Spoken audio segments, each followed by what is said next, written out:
La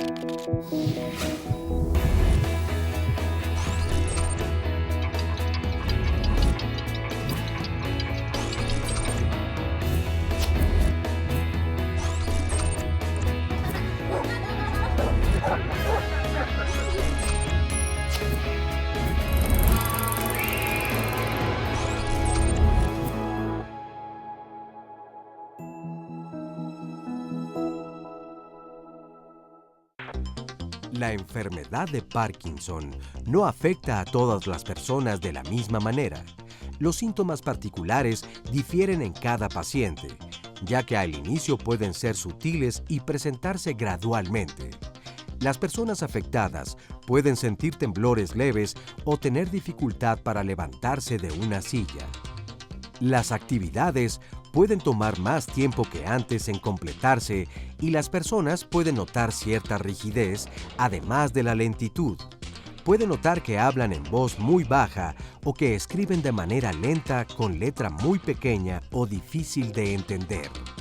Este periodo temprano puede durar mucho tiempo antes de que aparezcan los síntomas de movimiento más obvios. A medida que la enfermedad progresa, los síntomas pueden comenzar a interferir con las actividades diarias del paciente, afectando seriamente su calidad de vida. Por ello, se recomienda una amplia variedad de terapias de apoyo como las técnicas fisioterapéuticas, ocupacionales y de lenguaje normales, que pueden ayudar con problemas tales como los trastornos de la marcha y de la voz, temblores y rigidez y deterioro cognitivo. En este programa, te diremos la importancia del tratamiento temprano en la enfermedad de Parkinson y de la mano de los testimonios, conoceremos cuál es el impacto que este padecimiento tiene en su calidad de vida.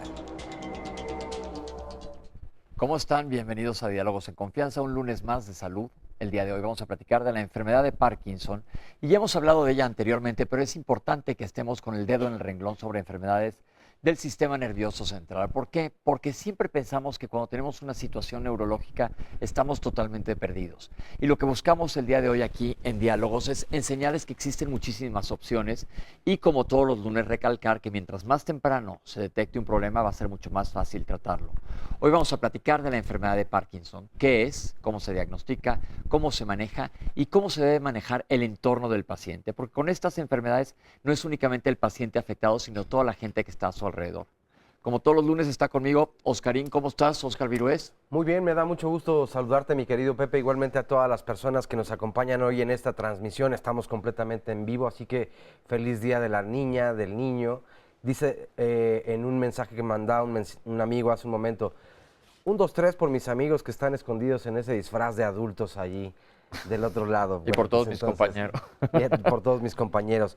Oye, bueno, pero sí, un tema muy importante, el del día de hoy, evidentemente, como bien recalcabas tú, quienes están alrededor de esa persona, cómo se va viviendo, todo lo que se ha desarrollado o no justamente dentro de la investigación para brindarle a las personas que lo viven una mejor calidad de vida.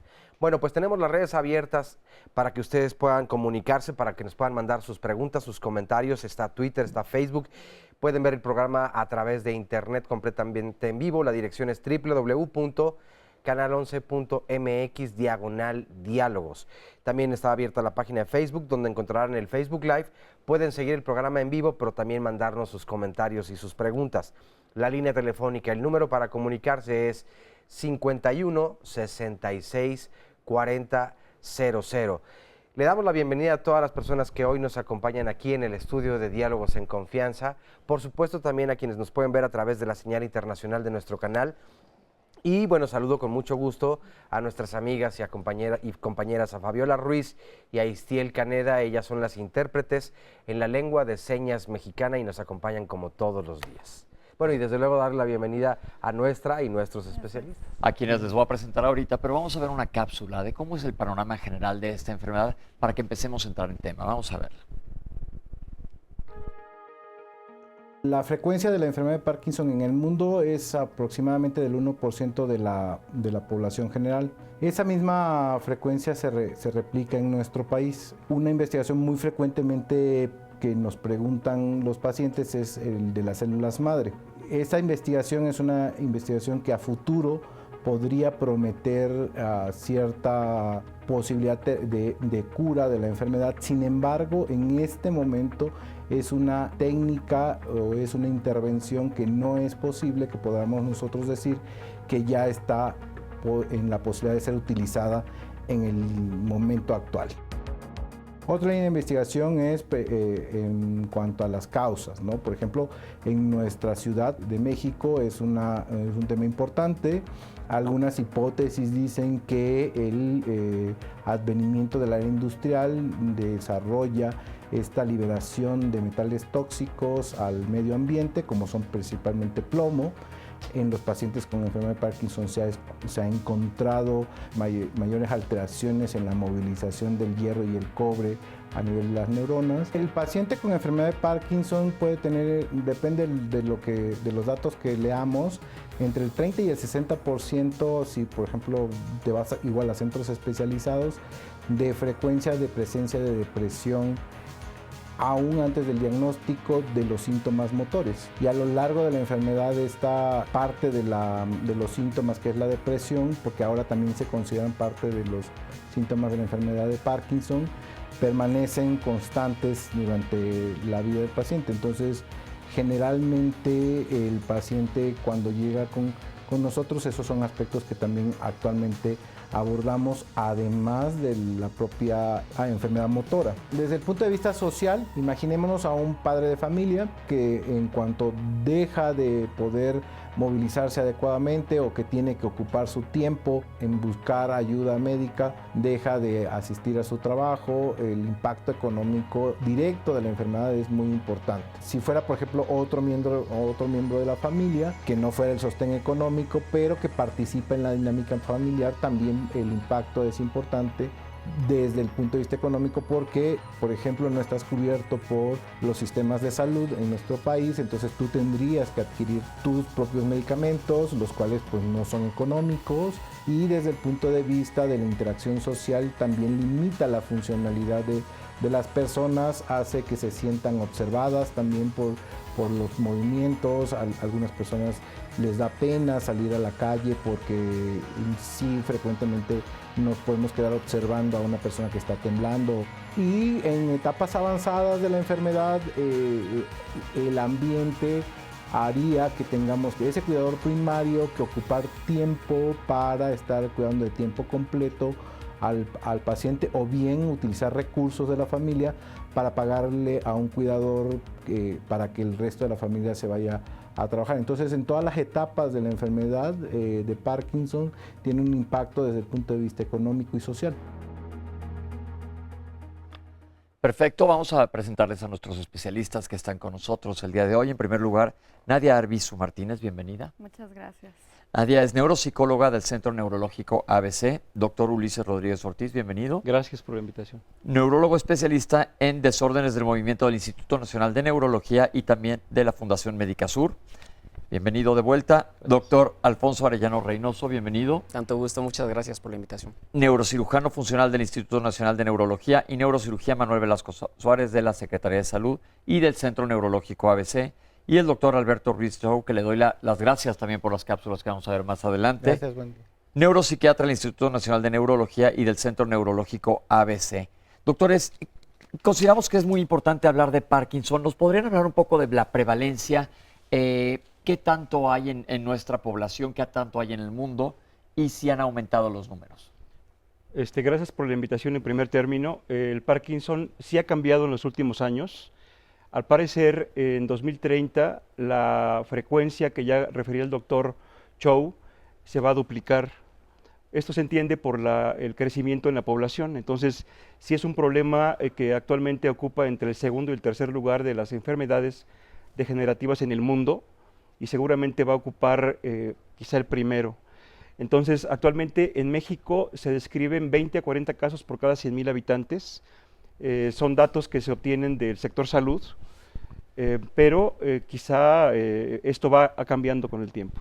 Bien, ¿Estamos igual aquí en México como el resto del mundo en cuanto a prevalencia? ¿O hay más en lugares industrializados, más en poblaciones grandes, o se diagnostica menos en poblaciones pequeñas? Es variable, pero en promedio se supone o se describe que es igual en todo el mundo. Okay. Aunque en los polos, en Argentina, en Finlandia, hay cifras mayores, pero no se reconoce como, por ejemplo, en la esclerosis múltiple, que sí hay clara diferencia entre los países del Ecuador y los otros. En Parkinson no. Perfecto. Se sabe claramente que es más frecuente en el hombre que en la mujer, pero no hay tantas diferencias entre un país y otro, al parecer. Cuando hablamos de enfermedades neurológicas, tendemos a pensar que normalmente afectan a cierto grupo de pacientes después de cierta edad. Pero hay casos importantes de Parkinson que han sonado mucho de gente más joven. ¿Qué tan frecuente es que se pueda presentar esta enfermedad en personas más jóvenes y cuál es el promedio de edad?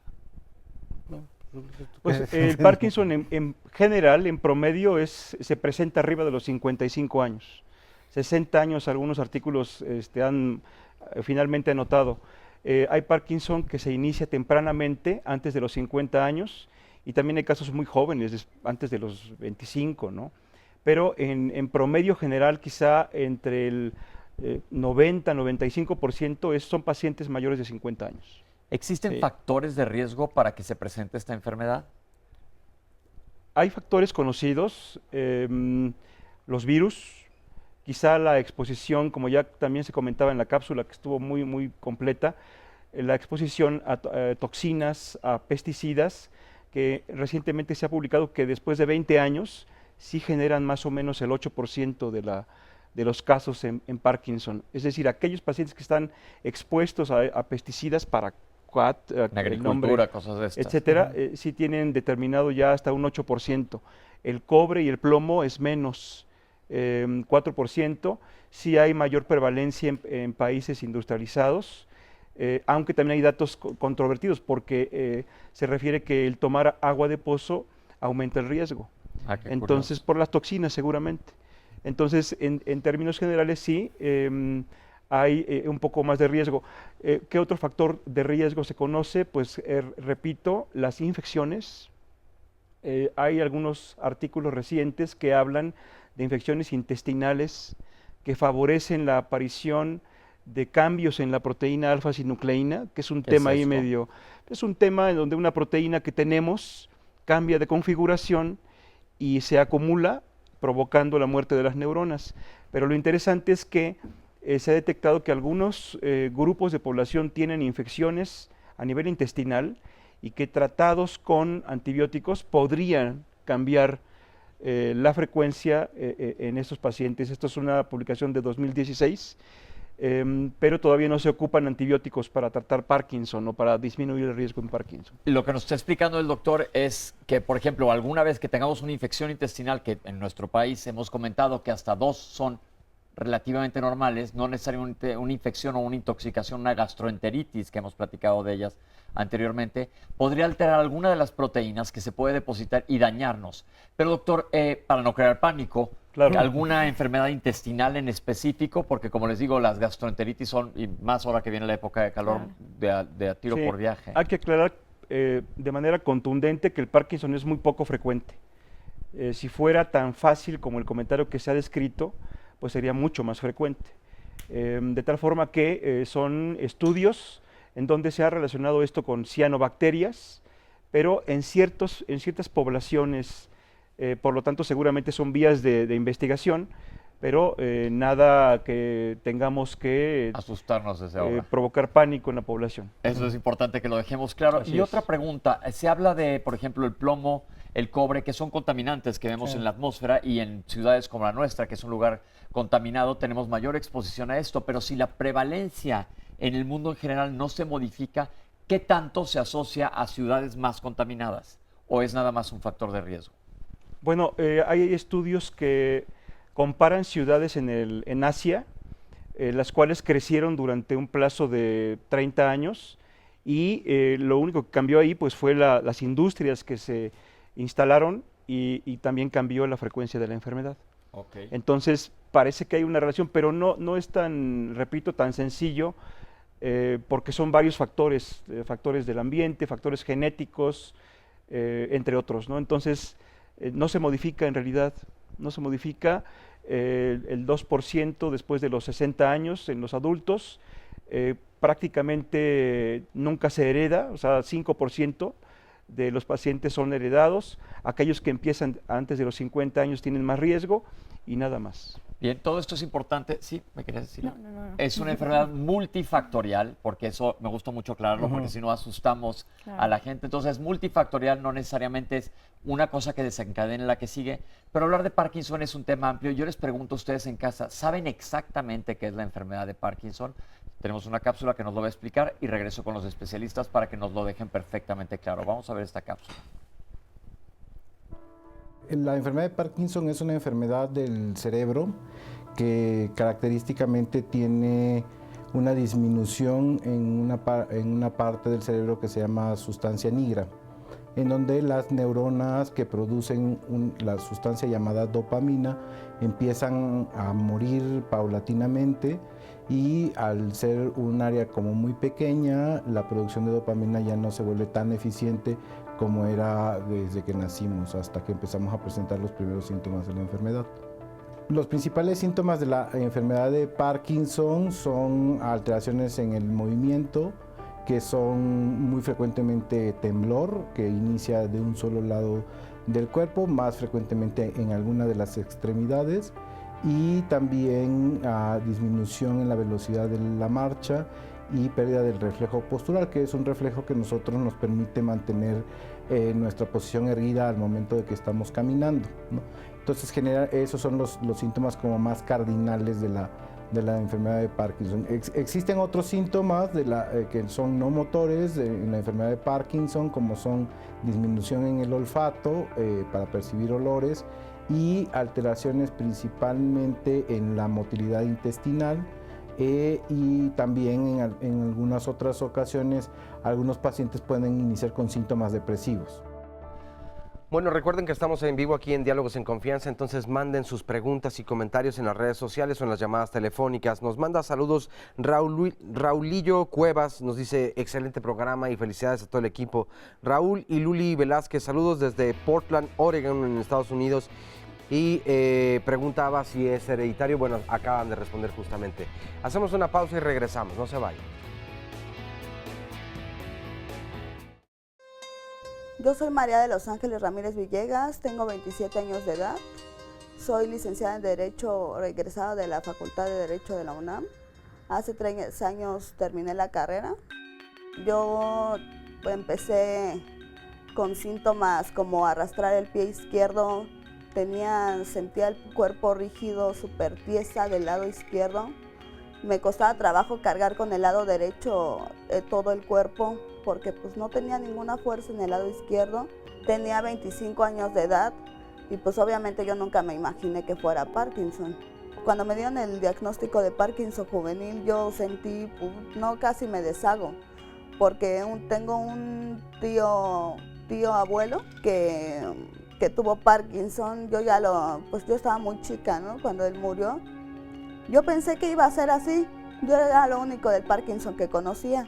Antes pues pensaba constantemente, ¿por qué me habrá dado? ¿Por qué me habrá dado? Pues ya independientemente de la causa, el síntoma ya lo tengo. Entonces ahorita ya estoy pues para adelante, ¿no? Para mi recuperación.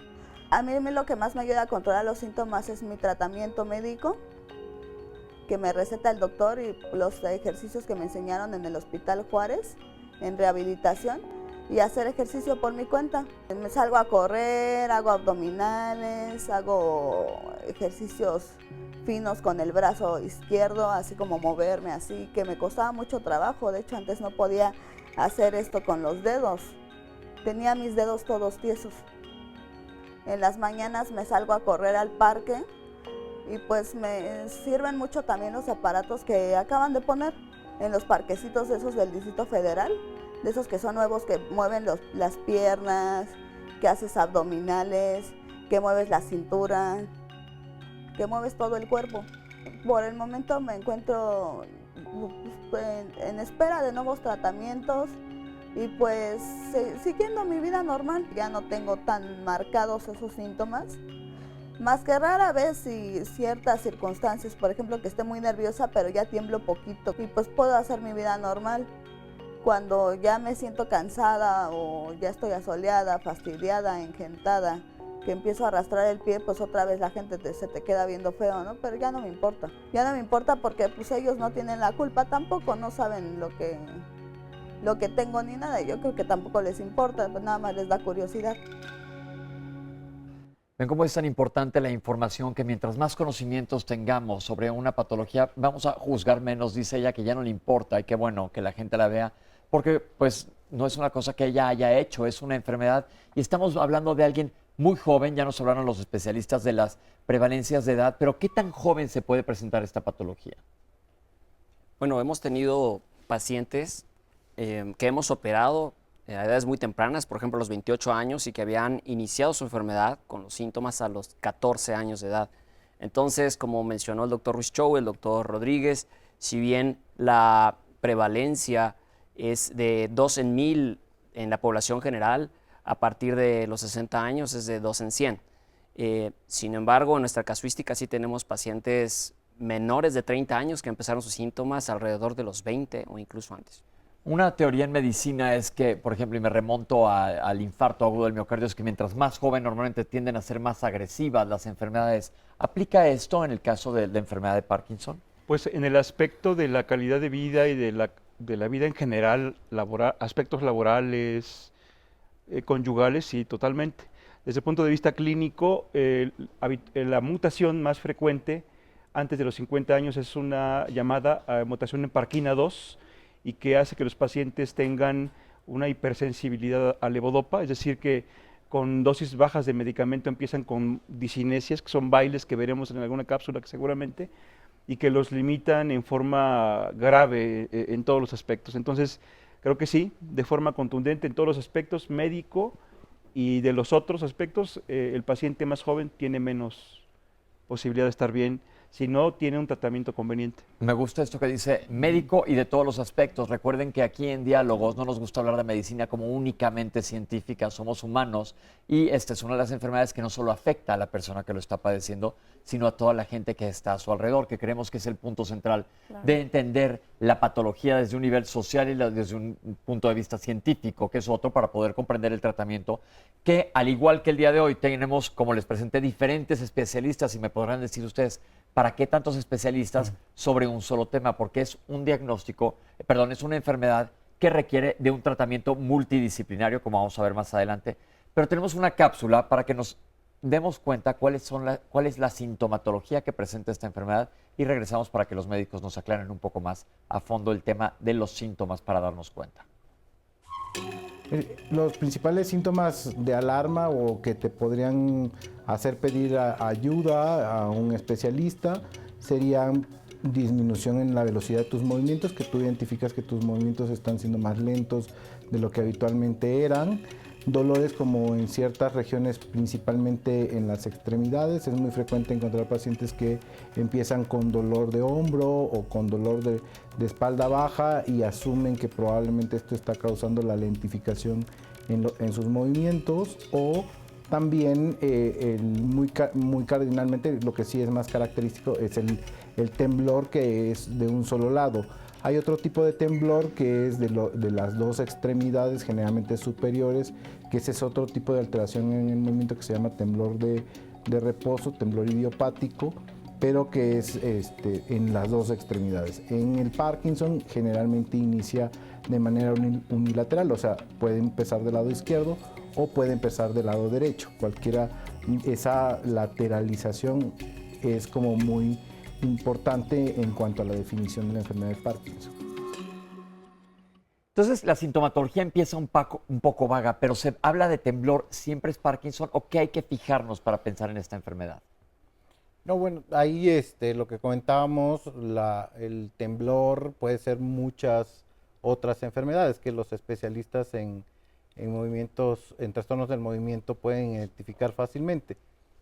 Generalmente el temblor es como que lo que más hemos identificado con la enfermedad. Sin embargo, regresándonos un poquito a la cápsula anterior, También el deterioro cognitivo en pacientes con edades más avanzadas podrían presentarse, o en el caso de pacientes como más jóvenes podrían también empezar con síntomas de otro tipo, como pueden ser los depresivos, ¿no? Entonces, por ejemplo, los pacientes con ansiedad también pueden tener cierto temblor, ¿no? Que no necesariamente es enfermedad de Parkinson. Entonces, básicamente los síntomas que son como más cardinales nos ayudan a que podamos identificar las enfermedades más tempranamente y poder hacer intervenciones más tempranas.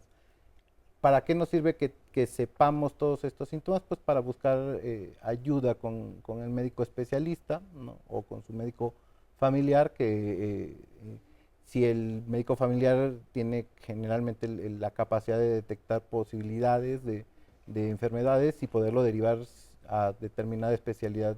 Entonces, el uso de estos síntomas nos sirve para eso principalmente.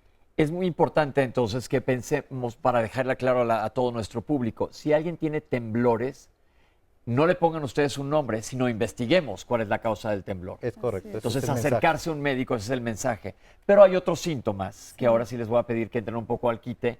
El deterioro cognitivo y hablar de síntomas anímicos. ¿Por Claro. qué o qué tienen que ver? ¿Son propios de la enfermedad o son acompañantes de la enfermedad? Bueno, se habla de síntomas motores y no motores, ¿no? Dentro de los no motores efectivamente entra el deterioro cognitivo, que no siempre puede ser evidente, pero los pacientes con enfermedad de Parkinson pueden tener fallas en habilidades visoespaciales. ¿Qué quiere La decir manera en esto? que perciben el espacio puede ser que tengan dificultades en conductas como estacionarse, ¿no? Estimar los espacios. Pueden tener fallas a nivel de atención, fallas sutiles, ¿no? Que no impacten de manera significativa sobre su capacidad funcional. Pueden tener fallas a nivel de un tipo de memoria específica que se llama memoria de trabajo y funciones ejecutivas. Hay otros síntomas no motores, como los trastornos del estado de ánimo, la depresión y también ansiedad. Se calcula un 40% aproximadamente de personas con enfermedad de Parkinson pueden tener estos síntomas. ¿Por qué lo menciono así? Porque la depresión, la ansiedad y la falta de atención o síntomas neuroconductivos, Sí, perdón, cognitivos, pueden ser sí. muy vagos. Así es. Y cosas tan sencillas como decir, híjole, es que a cada rato se le está yendo el avión, como se dice comúnmente.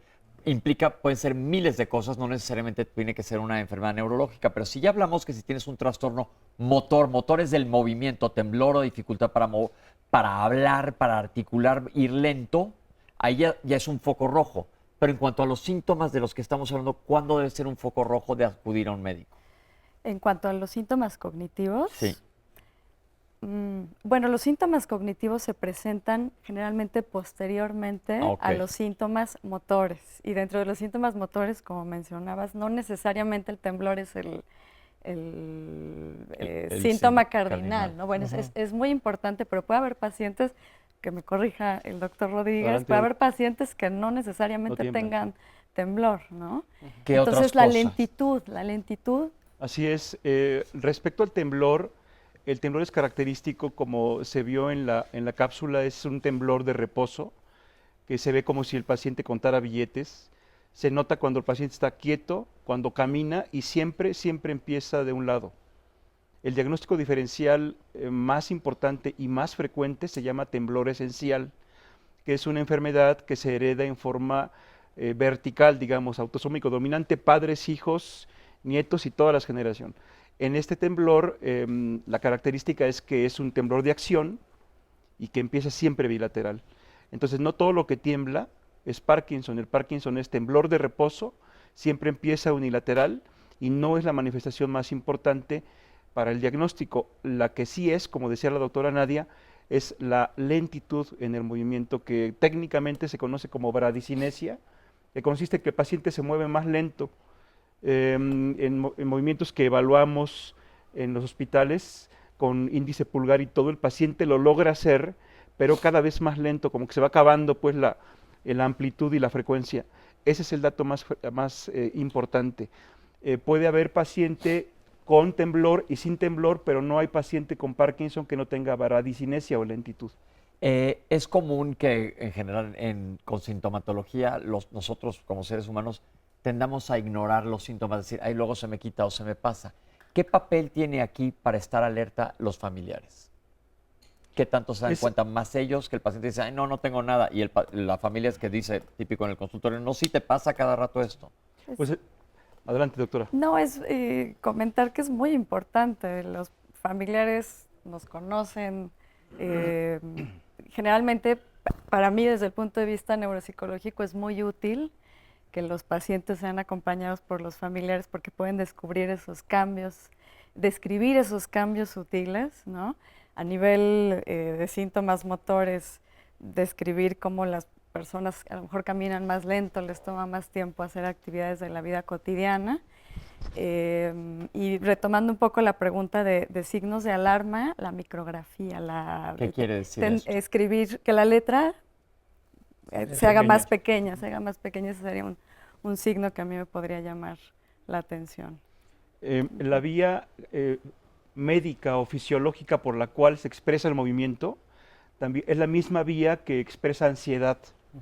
Entonces, cuando el paciente tiene síntomas iniciales de temblor y pasa algo o tiene un estado de nerviosismo, tiemble, y entonces le dicen es que estás nervioso. Sí. Entonces es muy frecuente que la población, la sociedad, le diga, no, es que estás nervioso, tiemblas por eso. Pero si es un temblor de reposo, si es unilateral, puede ser otra cosa. Okay. Entonces creo que un temblor hay que evaluarlo con un médico especialista, con un médico que... Yo creo que eso es lo clave de este bloque en el programa, es si tienes cualquier sintomatología parecida, acude a que te revisen. Oscar, ¿qué dice la gente? Nos escribe Jorge Rodríguez, nos dice, soy apiterapeuta y no me pierdo su programa. Curiosamente, ayer estaba viendo los efectos secundarios de la contaminación y los productos transgénicos también, o sea, los químicos que consumimos. Y más adelante nos comparte, consuman jalea real, miel pura, polen y propóleo. Búsquenlo. No pongan todos los medicamentos o todo en el medicamento, porque existen también algunas alternativas, entre ellas, desde luego, pues él recomienda la apiterapia, ya que los puntos que usamos activarán el sistema endocrino y el sistema inmunológico. Puntos para oxigenar el cerebro y traten de encontrar en sus localidades un buen apiterapeuta. Nos dice por otro lado también Eric García nos pregunta, ¿qué hay del uso de la marihuana o del Sativex para este padecimiento? Por otro lado también nos dice Fran, mi mamá lo padece desde hace 9 años, está tratada con levodopa. Levodopa, sí, pero ya utiliza dosis cada 4 horas. Tiene efectos corea por el medicamento, así pone aquí. Sí. ¿Existe otro medicamento que pueda ayudarla a disminuir justamente los efectos secundarios?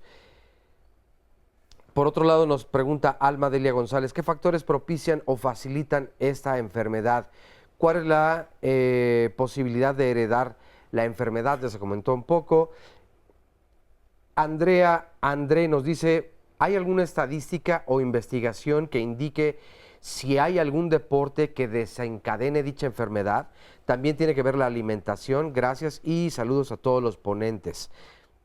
Y finalmente nos dice Julie Avendaño, tengo un hermano al que se le presentó a los 30 años y vive con una mala calidad de vida. Me gusta que toquen temas de salud. Hay gente que desconoce mucho acerca de esto y es importantísimo. Bueno, y Mauricio Saucedo nos hace un comentario interesante. Dice, hay muchos y muy buenos pintores que justamente han vivido con esa enfermedad. ¿Qué tanta relación habría con la creatividad o con el sentimiento o el desarrollo de lo artístico?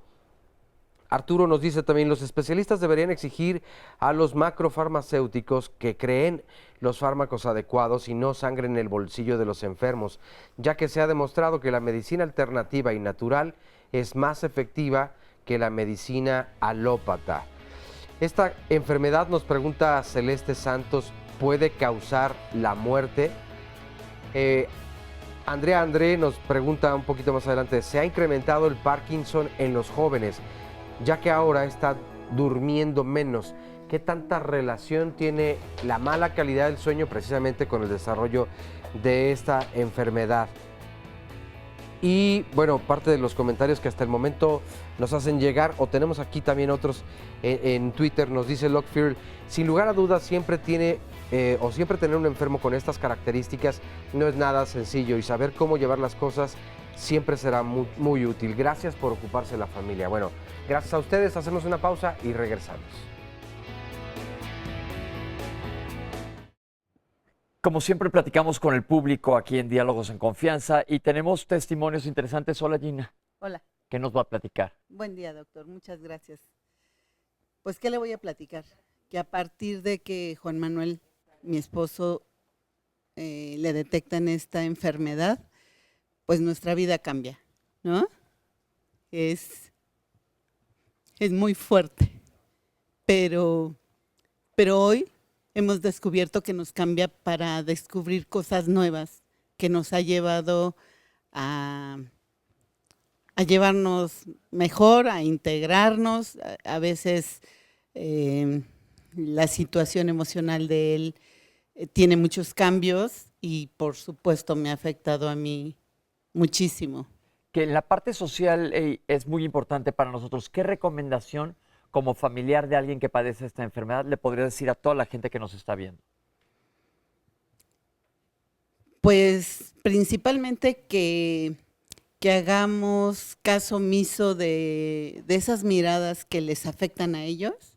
No es algo que tengamos que esconder ni de lo que nos tengamos que espantar. Es una enfermedad, finalmente, y pues la tenemos que abrazar. Perfecto. Tenemos que vivir con ella. Y hoy hay muchas alternativas, aparte de los médicos que bueno, finalmente es muy importante que ellos estén atendiendo, pero hoy hay muchas alternativas. Por ejemplo, el baile. Juan Manuel baila hoy hasta tango. Acabamos de tener 2 presentaciones en la Ibero, en la UNAM. Nada, baila, busca cosas que hacer y eso le ayuda mucho. Podemos concluir que lo que recomienda es, en primera, el apoyo familiar. El apoyo familiar y enterarse, total. además de todas las terapias que van acompañando a la terapia medicamentosa. No es una cosa que me tomo una pastilla y se acabó. No. Ok. Hay que hacer todo lo que se tenga que hacer y pertenecemos a la Asociación Mexicana de Parkinson, a la que agradecemos mucho porque de ahí se desprende mucho apoyo. Vamos a preguntarle a Juan Manuel, ¿cómo está? Hola. Hola, hola. ¿Hace cuánto le dieron diagnóstico? 7 años. Bien, y ya escuchamos el testimonio, pero usted como paciente, ¿cómo lo ha vivido? Pues yo digo que es mi amigo el Parkinson. Vivo con él diario y con él me desarrollo en mi vida diaria. Nado por las mañanas, bailo danzón, tango, corro y hago muchas actividades. ¿Cómo se siente en general? Yo no estoy tan afectado como otras personas, casi no tiemblo, pero sí tengo la enfermedad. ¿Qué recomendación le daría a cualquiera que esté recibiendo el diagnóstico ahora? Pues que tenga más actividades que lo lleven a no pensar en enfermedad. Ok. Eso me ha ayudado muchísimo. Que se distraiga. Y por lo visto son actividades que ahorita nos van a comentar los especialistas, son importantes también. Sí, aquí están los 2 doctores que me ven en neurología. Perfecto. Y me han ayudado bastante. Muchas gracias. Déjeme pasarme para acá para escuchar a Victoria. Hola, Victoria. Hola. ¿Cómo está? Perdón. Bien, me llamo Victoria Flores, tengo 72 años, padezco Parkinson, me lo diagnosticaron hace como 8 años, pero los síntomas los tengo desde hace mucho. Y estuve asistiendo a AMPAC a hacer algunas terapias que ahí se imparten y que son buenísimas. Me salí hace como 2, pero sigo participando en un deportivo de la tercera edad y me apoyo con un médico naturista, además de todos los medicamentos, que me aplica terapia neural y la comida es sin carne. No come carne. A ver, esto les pregunto a los especialistas. ¿Tiene alguna implicación no comer carne? Como un factor protector o de riesgo. No, seguramente es bueno para la salud en general, dependiendo de cada quien, pero en relación al Parkinson, al menos no se ha descrito en publicaciones oficiales. Ok, perfecto. A cambio de eso, como semillas, almendras, nueces, semillas de girasol, ¿Es vegetariana? vegetariana. Ok. Y pues hago actividades, de hecho vivo sola y puedo mantenerme todavía, aunque sea lento camino, hago todas mis cosas. En cuanto a lo que platicamos de los síntomas asociados que nos comentó la doctora, ¿se ha sentido deprimida? ¿Se ha sentido No. ansiosa? No. Nada de esto. No, a lo mejor es por el tipo de actividades que realizo. Entonces, por lo que estamos viendo, el público nos recomienda mucho la parte de actividades que vamos a ver un poquito más adelante, pero tenemos otra cápsula más, vamos a verla. El diagnóstico del paciente con la enfermedad de Parkinson, para empezar, el paciente primero lo tiene que sospechar. Cuando el paciente llega con el neurólogo es porque ya cuenta con los síntomas motores de la enfermedad. Para esto es importante mencionar que la enfermedad no comienza en el momento en que se presentan los síntomas motores, sino que comienza aproximadamente de 5 a 10 años antes. Por lo regular, uno de los primeros síntomas es el temblor, que es un temblor de reposo. Hay disminución de los movimientos, lo que llamamos nosotros como bradicinesia. Hay alteraciones en la postura, los pacientes constantemente se caen y puede haber rigidez en las extremidades. Se pregunta dentro del interrogatorio si ha presentado estos síntomas. Y en el interrogatorio vemos también la evolución de cómo se fueron presentando los síntomas motores. Además de que se hace la exploración neurológica general, se hace hincapié en lo que es la exploración de los ganglios de la base. Además de esto vemos pruebas posturales. Le pedimos al paciente que por favor cruce los brazos sobre sus hombros y que se intente levantar. Ellos muchas veces hacen varios intentos para poderse levantar de sus sillas. Exploramos también la marcha. En la marcha lo que revisamos con el paciente es la velocidad con la que camina. Vemos el tamaño de sus pasos, la postura de su tronco y que de alguna manera hacen una anteropulsión, se van inclinando hacia adelante y hay reducción en el braceo, no bracean, hacen pasitos cortos, lentos y se van moviendo de manera lenta. Y hacemos una prueba que se llama pull test. Este pull test empujamos nosotros al paciente y una persona sana, cuando tú lo empujas hacia atrás, por reflejo pone el pie para evitar la caída. Este reflejo lo tienen alterado, no pueden poner el pie y caen en golpe.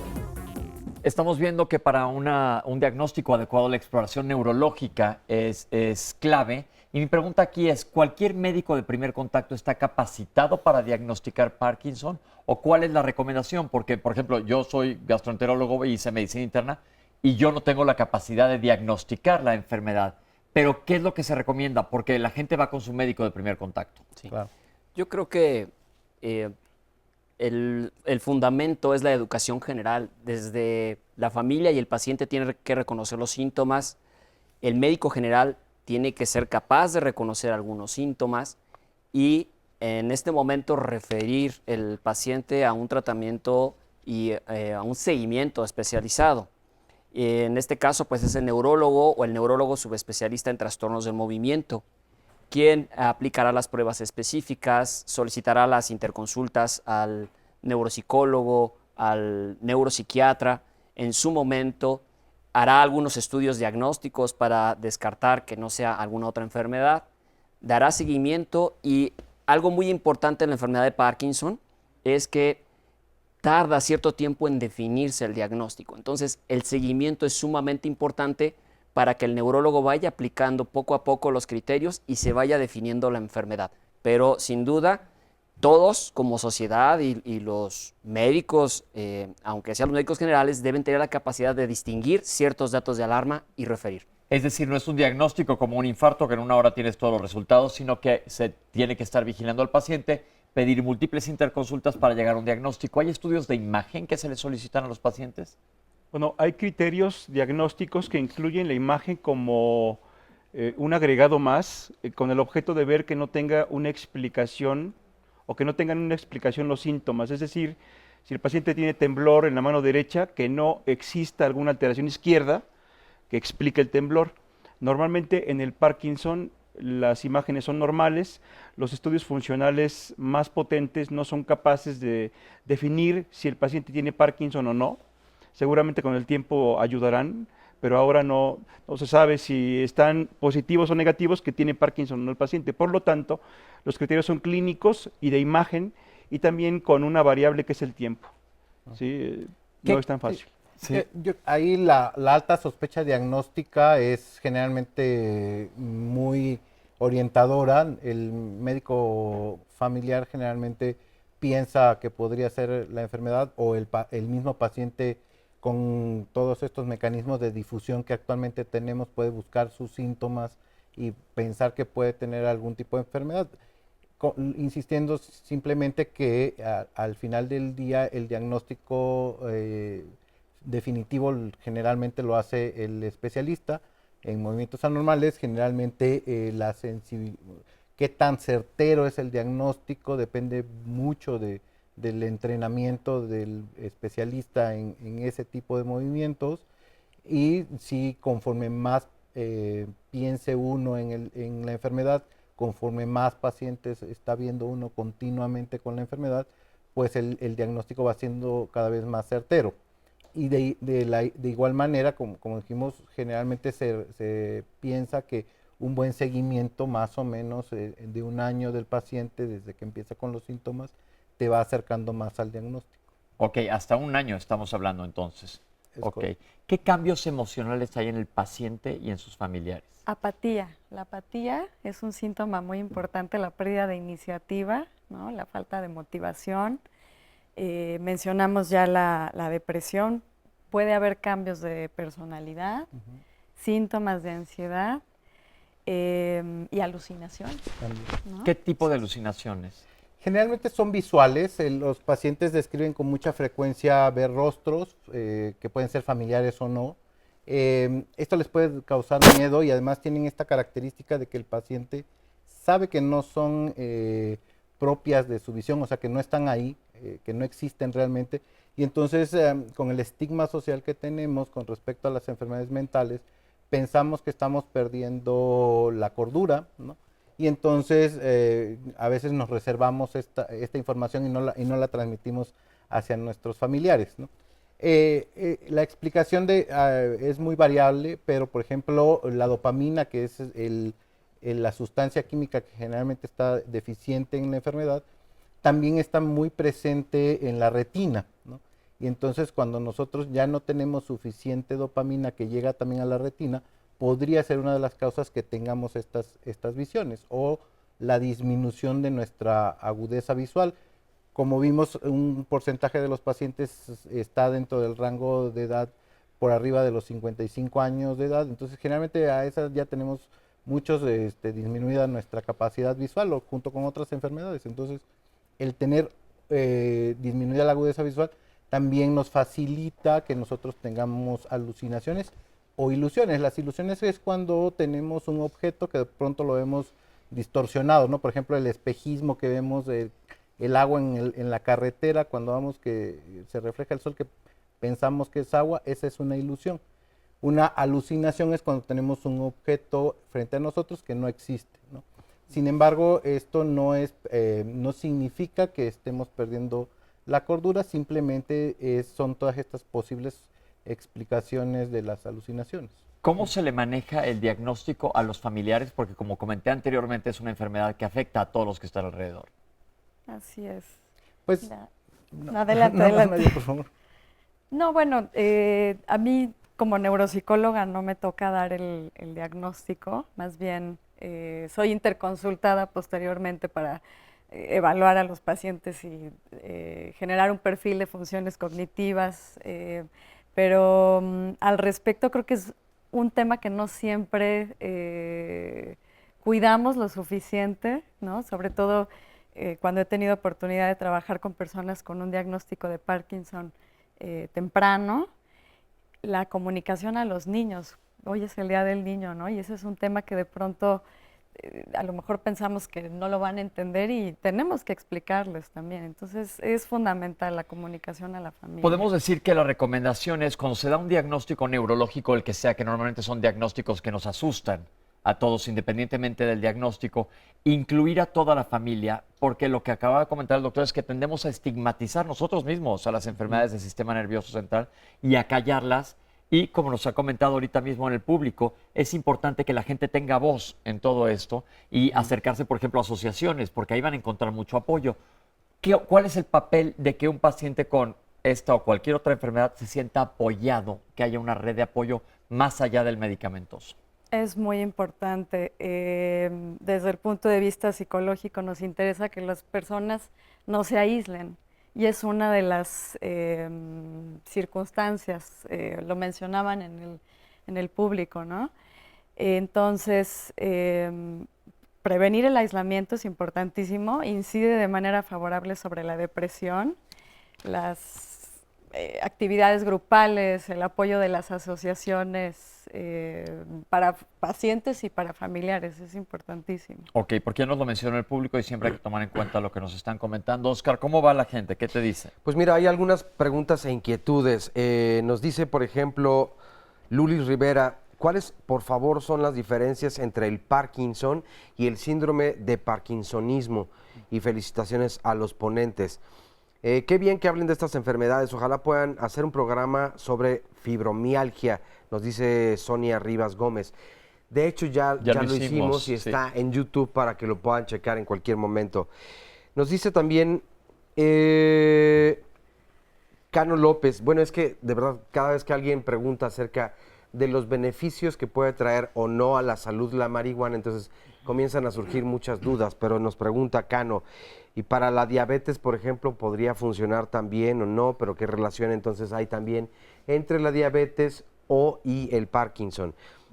Asharad Alejandro Ajuria, es importantísimo que también se hable de tratar con nutrientes. Yo traté pacientes con un producto PXP, que es un polisacárido péptido, es tailandés y ya se consigue en México. También sirve en problemas para el Alzheimer y también es importante el tipo sanguíneo, la alimentación y desde luego esto que acabo de recomendar. ¿Qué relación hay entre el Parkinson y el dolor articular? Nos dice nuevamente Lulis Rivera.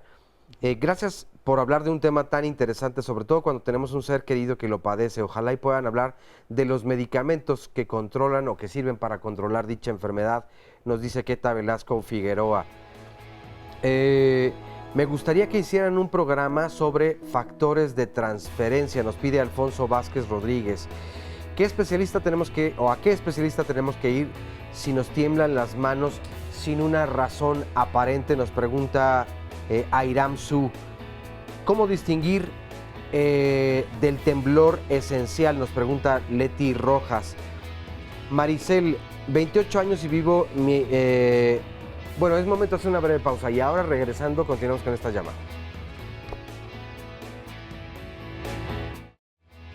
Bueno, regresamos aquí a Diálogos en Confianza y mañana en punto de las 9 de la mañana tocaremos también un tema que es muy interesante, pesadillas y terrores nocturnos en los niños. Seguramente pues habrá algún papá, alguna mamá que esté viviendo esta situación y hoy que es Día de la Niña y del Niño queremos también recordar y atender justamente esta problemática que yo, por ejemplo, en aquellos años pues recuerdo haber vivido con mucha frecuencia y haberle causado a mis papás muchas malas noches precisamente a consecuencia de estos terrores nocturnos por las pesadillas. Evidentemente el sueño es algo que se ha analizado desde hace mucho tiempo. ¿Cuál es el significado del sueño psicológica y emocionalmente? Si tiene alguna algo por resolver y por eso entonces se le estudia tanto. Hay una gran diferencia entre cómo soñamos las personas adultas y cómo sueñan las niñas y los niños. ¿Por qué se presenta con mayor frecuencia justamente las pesadillas en ellos y en ellas? Bueno, pues de eso y más se hablará mañana aquí en punto de las 9, así que los invitamos para que no se pierdan este programa. Vamos a ver a continuación el resumen de la primera parte. En 2030 la frecuencia que ya refería el doctor Chow se va a duplicar. Actualmente ocupa entre el segundo y el tercer lugar de las enfermedades degenerativas en el mundo. En México se describen 20 a 40 casos por cada 100,000 habitantes. Se sabe claramente que es más frecuente en el hombre que en la mujer, pero no hay tantas diferencias. Parkinson en general, en promedio, se presenta arriba de los 55 años. Hay Parkinson que se inicia tempranamente, antes de los 50 años, y también hay casos muy jóvenes, antes de los 25, ¿no? Hay factores conocidos, los virus, la exposición a toxinas, a pesticidas. Hemos tenido pacientes que hemos operado a edades muy tempranas, por ejemplo a los 28 años, y que habían iniciado su enfermedad con los síntomas a los 14 años de edad. En nuestra casuística sí tenemos pacientes menores de 30 años que empezaron sus síntomas alrededor de los 20 o incluso. Básicamente los síntomas que son como más cardinales nos ayudan a que podamos identificar las enfermedades más tempranamente y poder hacer intervenciones más tempranas. Se habla de síntomas motores y no motores, ¿no? Dentro de los no motores efectivamente entra el deterioro cognitivo, pueden tener fallas en habilidades visoespaciales. Hay otros síntomas no motores como los trastornos del estado de ánimo, la depresión y también ansiedad. Los síntomas cognitivos se presentan generalmente posteriormente a los síntomas motores. No necesariamente el temblor es el síntoma cardinal. No todo lo que tiembla es Parkinson. El Parkinson es temblor de reposo, siempre empieza unilateral y no es la manifestación más importante para el diagnóstico. La que sí es, como decía la doctora Nadia, es la lentitud en el movimiento, que técnicamente se conoce como bradicinesia, con índice pulgar y todo. El paciente lo logra hacer, pero cada vez más lento, como que se va acabando pues la amplitud y la frecuencia. Ese es el dato más importante. Seguimos escuchando testimonios. Salvador, ¿cómo está? Bien, bien. ¿Qué nos quiere platicar? Bueno, pues el Parkinson me sorprendió. ¿Qué edad tienes? Cumplí antier 50 años. Feliz cumpleaños. ¿Y cuándo te sorprendió? El diagnóstico fue hace 6 años aproximadamente. Y por los primeros síntomas empezaron hace como 10 años. ¿Cómo fue? Entonces fueron como 4 años de diagnóstico. Sí. ¿Cómo fueron los primeros síntomas? Bueno, yo daba clase y un alumno me dijo, oye, profesor, ¿por qué siempre pone su mano así doblada? Y yo no me había percatado de eso. Entonces, después de un tiempo, empecé a poner atención. Me di cuenta que cuando caminaba esta mano no la movía al bracear. Posteriormente empecé a darme cuenta a mí que me costaba trabajo mover el pie izquierdo, ligeramente. Y en ese entonces acudí a un médico. Pero las citas médicas en algunos centros de salud públicos son muy largas. Pasaban varios meses. Y que estudios de una cosa y de otra, y hasta después de algunos años me diagnosticaron el Parkinson. Bien, ¿qué le darías, qué recomiendas a cualquier persona que nos esté viendo y tiene Parkinson de reciente inicio? Bueno, que busque un especialista, un neurólogo especializado en movimientos anormales, porque hay datos de que muchos pacientes con Parkinson que son diagnosticados por médicos que no tienen esa especialidad están mal diagnosticados, ¿no? Hay una alta incidencia en ese sentido. Entonces, buscar a un especialista. Perfecto, gracias. Y vamos a platicar con tu pareja. Hola. Hola, buenos días. ¿Cómo estás? Bien. ¿Qué te gustaría decirnos en base a esta enfermedad? Bueno, la verdad al principio pues sí fue muy difícil porque desde que empezaron los primeros síntomas fue la depresión. Buscábamos qué era lo que podía tener, pues no le daban el diagnóstico. Pero ya, bueno, teniendo el diagnóstico, lo que yo les recomiendo, y hace poco escuché, es que hay que afrontar la enfermedad. Que afrontar significa que con todas las herramientas que se tienen, se pueda vivir con una calidad de vida. Y pues que apoyen a sus pacientes, que no estén luchando contra ella, que lo peor que pueden hacer es encerrarse en sus casas y estar Tú eres su llorando. cuidadora primaria. Sí, ¿Cómo lo llevas tú? Pues todos los días tenemos terapias. Prácticamente, gracias a Dios, pues ahorita mis hijos ya son grandes y pues estamos en terapias todos los días. Procuramos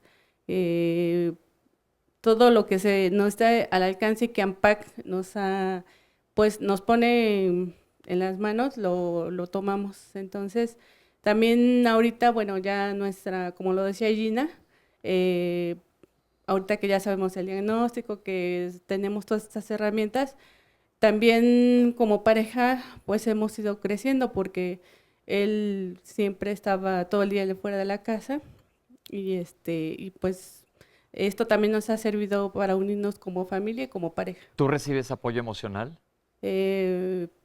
A veces nos dan, de hecho el 15 de mayo los invitamos en AMPAC, va a haber un taller para cuidadores. Sí, al principio recibíamos un psicológico, pero ahorita pues por cuestiones ya no lo estamos haciendo, pero aún así entre los cuidadores y entre ellos nos echamos como porras. ¿Tú crees que sería importante que llevaran un apoyo emocional a los cuidadores? Sí, yo creo que sí, porque de hecho al principio cuando a mi esposo le diagnosticaron el Parkinson, me llamaron del Instituto de Neurología para un protocolo de cuidador, y las dos preguntas que a mí me impactaron fue una, que si tenía ganas de matarlo, y la segunda fue si yo me quería suicidar. Entonces cuando él todavía trabajaba y yo fui al protocolo, o sea, dije, Dios mío, ¿qué es esta enfermedad, no? Entonces de ahí pues empieza uno a investigar y gracias a Dios ya después, lo que sí también yo, no sé por qué razón, esta enfermedad no es, o sea, no la han tomado como discapacitante, porque mi esposo todavía trabajó mucho tiempo después de que le diagnosticaron, y hasta que el doctor lo vio que lo llevé en silla de ruedas fue cuando dijo, vamos a empezar el trámite de la pensión. Entonces eso también debe ser muy importante, porque... ¿Qué es lo que debe ser muy importante? Nada más aclárselo a la gente otra vez. Que yo creo que deberían los políticos, deberían de tomarlo como una enfermedad discapacitante desde el momento en que ya dan el diagnóstico, y porque todavía hay mucha gente que ahorita está con Parkinson y sigue trabajando. Y yo creo que lo que deben de hacer es ya estar en terapias de rehabilitación física, psicológicas, y pues todos los tratamientos, todo lo que esté al alcance, ¿no? Porque hay muchas cosas que están al alcance. Perfecto. Y no, se desconoce. Bueno, vamos a seguir viendo sobre las actividades que pueden hacer, pero déjenme seguir platicando con el público. La doctora Omar. ¿Qué tal? ¿Cómo estamos? ¿Qué nos quiere comentar? Pues es algo muy importante, que el acompañamiento que le hacemos a los pacientes, no solamente al paciente, sino también a su familiar, a su cuidador primario y a su familia. Regularmente cuando se les da el diagnóstico a este tipo de pacientes, viene un proceso de depresión, y el saber que están enfermos. Es importante acompañarlos durante todo ese proceso y empezarlos a la terapia física, ocupacional, a la parte psicológica, al acompañamiento del familiar, porque hay un momento en el que el cuidador cae en un síndrome de cansancio excesivo, un síndrome de burnout. Ahí es donde nosotros apoyamos y trabajamos para mejorar esa condición de vida y la calidad de vida de los familiares y por supuesto que del paciente. Yo creo que es muy importante esto que se está mencionando, la importancia del cuidador primario, porque como comenta Omar, se agotan también, no solo física sino emocionalmente. Vamos a hablar un poco, vamos a pedirles a los especialistas que nos hablen sobre el tratamiento, cómo se maneja médicamente esta enfermedad. Bueno, el tratamiento de la enfermedad se divide en dos grandes, en principio es multifactorial, es multidisciplinario. Por eso aquí hay un cirujano, un psiquiatra, una neuropsicóloga, el doctor y un neurólogo. Si nosotros queremos centralizar el tratamiento con una de las especialidades, seguramente se le mal atiende al paciente. En ese sentido, el tratamiento tiene dos grandes grupos, el médico y el quirúrgico. El quirúrgico está cada vez creciendo en importancia y en información, por lo tanto, este panel está compuesto por diferentes especialistas al respecto. El tratamiento es variado, siempre se tiene que utilizar más de un medicamento. Se empieza con unas sustancias llamadas agonistas dopaminérgicos, los cuales mejoran la sintomatología. Posteriormente el paciente quizá tenga que tomar algunos otros, amantadina, levodopa, y se va complicando la situación. Pero en cuanto a los tratamientos, no recomendamos nunca aquí en la televisión que ustedes vayan y compren este medicamento. Tiene que estar indicado por un médico. ¿Por qué, doctor? Bueno, en principio el diagnóstico, hay un error a veces hasta en el 10% de los casos, ¿no? Entonces, si se tiene tratamiento para Parkinson y no se tiene Parkinson, es un problema. Entonces, lo correcto es ir con un médico especialista y comenzar con el tratamiento que él indique. Las dosis no son iguales para todo el mundo tampoco. Absolutamente, aunque hay dosis estándar, en general son varias opciones. ¿Sí? Entonces es importante que los vea el médico para que les ajuste el tratamiento. Vamos a seguir platicando con pacientes. Hola, Georgina. Buenos días. ¿Cómo está? Bien, ¿Qué nos adiós, quiere- gracias bien. ¿Qué le quiere decir a la gente que nos está viendo sobre esta enfermedad? En primer lugar, que la familia apoye a sus enfermos. Antes que nada, creo que es lo más importante porque muchas veces no nos hacen a un lado, no nada más los familiares, sino la gente cuando viajamos en transporte público. Desafortunadamente, no hay conciencia para varios jóvenes que ven a la gente mal, la humillan, la hacen a un lado en el transporte. Yo, a Dios gracias, cuento con el apoyo de mis hijos, de mis hermanas, y prácticamente hago todo en la casa. Acudo a mis terapias en AMPAC, que ahí vamos a temblar a gusto sin que nadie nos malvea. Ha sido un común denominador a lo largo del programa esto de la discriminación. ¿Por qué cree que es? Por falta de conocimiento ante la enfermedad. Desafortunadamente, la gente pues no tiene la obligación de saber. Pero todos estamos en riesgo. Todos estamos en riesgo. Efectivamente, yo pienso que tendría que haber más de información en algunas, aquí en, ¿cómo se llama? En medios. En medios, para que no nos discriminen. Pues para eso estamos, gracias, Ujú. Georgina, porque ahorita te está viendo mucha gente, entonces Pues es yo les importante que nos pido caiga el 20, ¿verdad? que por favor no discriminen a nadie, porque ya vivimos con el Parkinson, es nuestro fiel acompañante y siempre vamos a vivir con él ahorita, lo que nos resta de vida. Y pues yo le doy gracias a Dios a que me dio esta enfermedad para hacer lo que nunca había hecho. Muchas gracias. ¿Qué Bailo tango, teatro, pinto, hago mis ejercicios. Y en AMPAC tenemos todo eso. Y gracias a la asociación, porque nos ayuda a salir adelante. Muchas gracias, Georgina. A sus órdenes. Gracias. Hola, Elba, Elba. ¿cómo está? Muy bien, muchas gracias por la invitación. ¿Qué nos quiere platicar? Bueno, que esta enfermedad es algo que pues nos agarra desprevenidos, ¿no? Cuando la tenemos. Pero, como dicen, ya nos subimos al barco, ya vivimos con él, ya no podemos quitarnos. Entonces, hay que tener una actitud positiva ante la enfermedad, ¿sí? Y aprender todas las actividades que quizás nunca lo habíamos hecho, como dice la compañera, el tango, la pintura, muchas terapias que en AMPAC pues nos enseñan y que nunca creímos poder hacer, ¿sí? Nos ha afectado en diferentes situaciones, pero pues hay que echarle ganas, Entonces, hemos hablado con el público sobre todo de la importancia de las actividades extras aparte de su tratamiento medicamentoso. Déjame pasarme para acá para hablar con Edith. Hola. Buenos días, muchas gracias por la invitación. Edith, ¿cómo llevas tú el tratamiento médico? Bueno, a medida que yo tengo 18 años con el Parkinson, como decía el doctor Ulises, a medida que va pasando los años, se va complicando la situación y hay que tener aumento de medicación y aumento de dosis.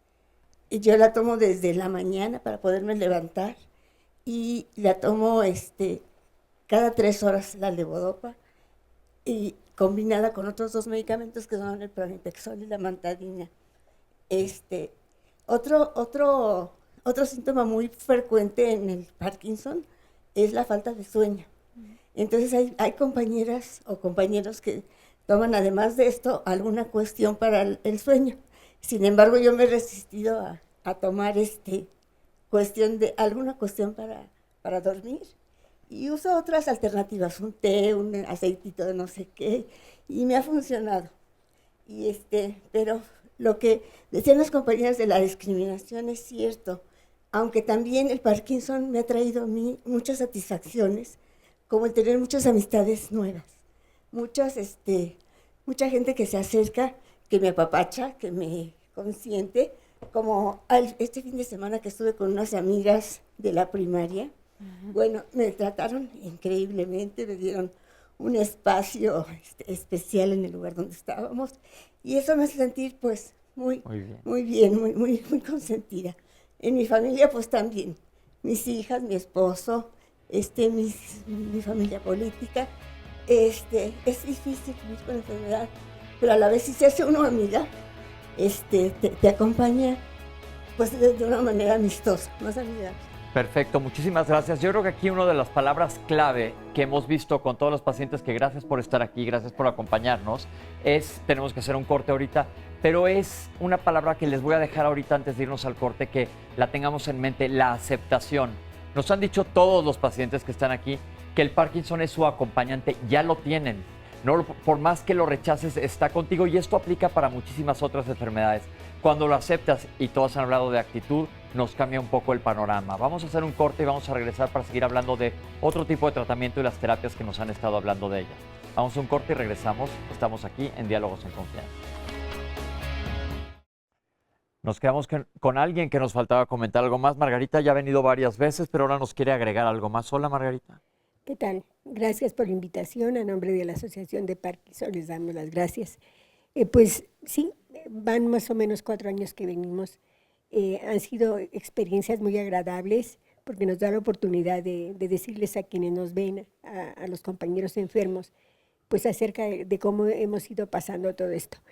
En mi caso yo les quiero decir algo, ya para la enfermedad en general. Cuando se nos da un diagnóstico, por duro que sea, la vida no se acaba. Nuestra vida se transforma. Y en nuestro caso, acá en AMPAC, yo nunca pensé bailar tango, ni pintar, cantar, hacer teatro, ¿no? Y además conocer gente maravillosa como las que hemos conocido. Gente que nos apoya, los doctores, entre nosotros. Hemos pasado altas y bajas en la asociación, pero es un lugar a donde yo invito a quienes padezcan Parkinson y tengan la oportunidad de asistir, porque no se tienen que quedar en su casa. Los familiares, déjenlos hacer cosas hasta donde puedan hacerlo. Que no, estate quieto, no te pares, no te sientes, no. Que nos dejen participar, que sigamos formando parte integral de la familia.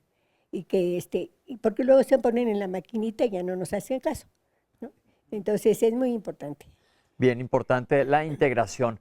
Tenemos Oscar, ¿tienes ya algunos comentarios más? Sí, varios comentarios y llamadas. Nos dice Maricel Olstoff, 28 años vivió mi mamá o mi amada mamá con esta espantosa enfermedad. Ya es libre de esa cárcel que acabó con lo mejor de ella. Dios quiera que pronto haya cura absoluta para todas las personas que viven con esta enfermedad. Víctor Lascano nos comparte, yo soy psicólogo clínico y por medio de la hipnosis he tratado a pacientes con Parkinson y he comprobado cómo de esta forma se puede resolver ese movimiento involuntario. Por otro lado, nos dice Arturo, hace 4 años me diagnosticaron el Parkinson. Tengo mucha rigidez, estoy tomando 8 pastillas diarias. ¿Habría manera de bajar la dosis de estos medicamentos? Esta otra llamada es de Ocheli Vargas Gómez. Tengo una hija con el mal del Parkinson que empezó a padecer de este problema a los 36 años de edad. En la actualidad me gustaría saber si tiene cura esta enfermedad y muchas felicidades por el programa, lo veo cada vez que puedo. Juan José Acosta, tengo 2 preguntas que formularles a los especialistas el día de hoy. ¿Qué diferencia existe entre el temblor simple y el Parkinson? 2, el pramipexol, como se sabe, causa efectos secundarios como la inflamación o hinchazón de las extremidades inferiores, por lo que me interesaría saber si también, si estos efectos causarían alguna insuficiencia renal. Judith nos dice, mi mamá tiene Parkinson, pero baja de peso de forma constante. ¿Por qué razón le ocurre esto? ¿A dónde puedo acudir para que se le reciba y le den justamente esta atención? Concepción Díaz Barrientos, únicamente me gustaría saber si, por ejemplo, presentando ya un ligero temblor en la mano izquierda, la pierna también la tengo como entorpecida, la derecha, el sueño no logro conciliarlo y aparte ya mi andar es muy reducido. Camino muy despacio y me siento muy débil. Con este cuadro de síntomas, ¿podría yo estar viviendo con Parkinson y que no se me haya diagnosticado aún? Gloria Dueñas de la Madrid, los felicito por el programa, siempre lo veo y la verdad es que me gusta y mucho. Esta otra llamada es de María Teresa Lizardi. Desde hace 18 años que padezco Parkinson. Uno tiene que poner mucho de su parte en cuestión de no deprimirse, de hacer ejercicio y de aprender a vivir con la enfermedad. Me acaba de recetar un parche que me ha ayudado bastante y estoy por cumplir 79 años. Los neurólogos me han dicho que estoy en muy buenas condiciones. Supongo que tiene que ver mucho la parte emocional. Rosa Velasco nos dice, quiero felicitar al programa, yo tengo Parkinson, pero no tiemblo, estoy completamente tiesa, no puedo ni caminar, tengo 86 años y me lo diagnosticaron hace 4. Me mandan parches de Nubrenza y tomo Nadopar. Esta otra llamada de José Raúl Pardo Gutiérrez. Felicitaciones a los doctores del panel, al doctor Alberto Ruiz Chou, a la doctora Nadia Arbizu y a Alfonso Arellano, porque fueron ellos quienes me operaron hace un mes aproximadamente del Parkinson. Me pusieron el aparato para generarme la dopamina y estoy maravillosamente bien. Así que a los 3 les mando un fuerte abrazo, un saludo y desde luego pues toda mi admiración, respeto y felicitaciones. Un anónimo nos dice, felicitaciones para el doctor Arellano y por favor hablen más sobre las cirugías para curar el Parkinson. ¿Cuándo recomiendan la cirugía y en qué otros casos no? Y finalmente esta llamada de también Judith, la señora Judith. Mi mamá tiene Parkinson y yo quiero saber por qué no camina. No tiene fuerza y anda con, bueno, debe andar o apoyarse en la andadera. Le cuesta dar pequeños pasos, además está muy deprimida. El Parkinson, bueno, ya lo han preguntado varias veces, ¿es hereditario o no? Parte de las llamadas y comentarios hasta el momento, mi querido Pepe. Perdón. Salud. Yo creo que ahora sí es momento que nos platiquen un poco la cirugía, en qué consiste y cómo funciona y a quién sí y a quién no. Sí, pues el tratamiento de la enfermedad de Parkinson es multimodal y está orientado entendiendo los mecanismos de la enfermedad. La enfermedad de Parkinson es un enlentecimiento motor y no solo un enlentecimiento del circuito motor, sino desde el punto de vista emocional y por eso el paciente tiende a la depresión y también cognitivo. Por eso el paciente tiene problemas en la realización de tareas neuropsicológicas. Entonces, el tratamiento tiene que ir dirigido a las 3 esferas porque es todo el funcionamiento cerebral que se encuentra enlentecido. Hay varios pilares en el tratamiento. Inicialmente 3 muy importantes, que es el farmacológico multidisciplinario, o sea, fármacos que ya se han estudiado en estudios grandes, arbitrados, en donde se ha demostrado qué sí funciona y qué no funciona, a pesar de que hay mucha investigación que está encaminada a determinar si existe algo que pueda detener o curar la enfermedad, pues hasta este momento no lo hemos obtenido. Sin embargo, sí hay estudios que demuestran que ciertos tratamientos sí le cambian la vida al paciente. Concretamente, mantienen la calidad de vida del paciente. Y parte de la calidad de vida es que el paciente pueda seguir haciendo sus actividades, no que deje de trabajar, sino que siga trabajando, que siga haciendo sus actividades sociales, deportivas, familiares. Entonces, ese consideraríamos como un tratamiento exitoso. De los 3 pilares que existen del tratamiento, el farmacológico, la terapia física, que esté llevada por un especialista, que sepa mantener la postura, la marcha del paciente y la ocupación del paciente. Que el paciente siga haciendo sus cosas, siga en la vida diaria. Al ser una enfermedad progresiva, el tratamiento se tiene que intensificar cada vez más y llega a un punto en donde el tratamiento farmacológico empieza a presentar complicaciones propias hacia la vida del paciente, como son las discinesias y como son otras complicaciones. Ya nos dirá el doctor Ruiz Chou cómo algunos fármacos pueden producir alucinaciones, pueden producir efectos secundarios a nivel anímico, cognitivo. Y cuando llegamos a este punto en donde los fármacos ya no pueden del todo mantener la calidad de vida del paciente, es cuando empezamos a pensar en la cirugía. Se tiene que pasar por todo un protocolo de estudio, de selección, para saber qué pacientes son los candidatos ideales.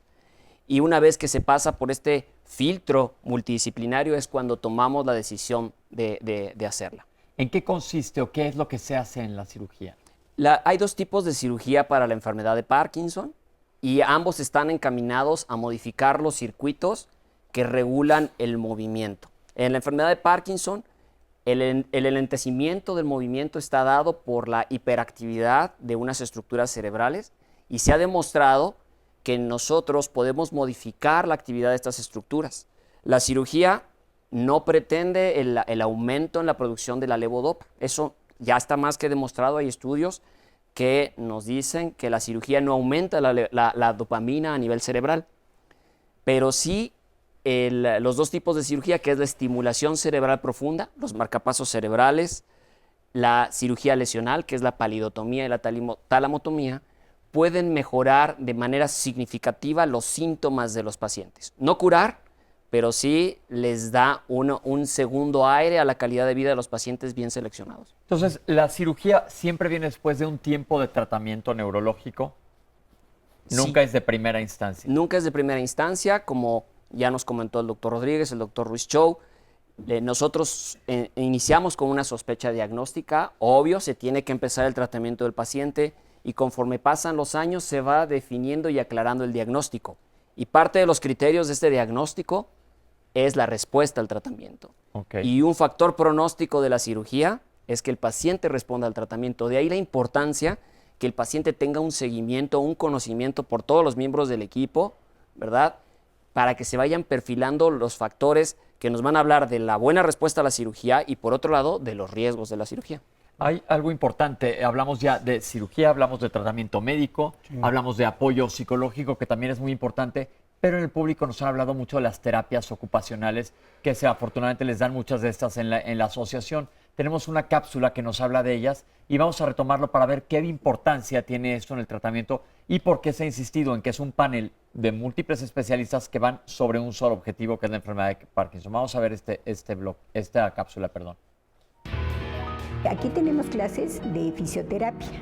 Esto consiste en hacer determinados ejercicios que nos mantienen un buen tono muscular, que nos enseñan a caminar, a respirar, a pararnos, a sentarnos, para tener menos dependencia. También tenemos Tai Chi. El Tai Chi tiene varios aspectos porque da una higiene postural, nos enseña a respirar. Los movimientos todos son orientados a tener cierta armonía. Trabajamos la concentración, la atención y también contribuye mucho a minorar el estrés, la presión que ejerce el sabernos enfermos. Tenemos tango, favorece la concentración, la postura, la atención, la coordinación. Es bien sabido los beneficios del yoga, ¿no? Sobre todo respiración combinado con los ejercicios.